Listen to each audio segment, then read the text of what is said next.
শুনেন না, একটা পীর জাদা একটা স্টেজে বলছে আল্লামা পীর অমুক, মানে আল্লামা পীর কাইয়ুম সাহেব। ও আবার পীর হলো কবে? ও আবার তো মুরিদ করবে দুদিন পর।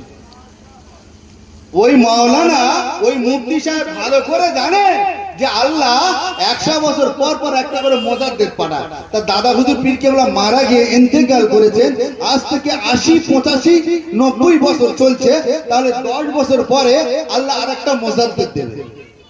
আল্লাহ আরেকটা মুজাদ্দিদ দেবে। তাহলে সেটা পশ্চিম বাংলা হতে পারে, আপনার উত্তরবঙ্গ হতে পারে, দক্ষিণবঙ্গ হতে পারে, ভারতবর্ষে পাকিস্তান হতে পারে, বাংলাদেশে হতে পারে, যে কোনো জায়গায় আল্লাহ একটা মুজাদ্দিদ পাঠাবেন। ওই মুফতি সাহেব মনে করছে যে 100 বছর পর পর তো একটা করে মুজাদ্দিদ, তা আমি একবার মুজাদ্দিদ বলে দাবি করব।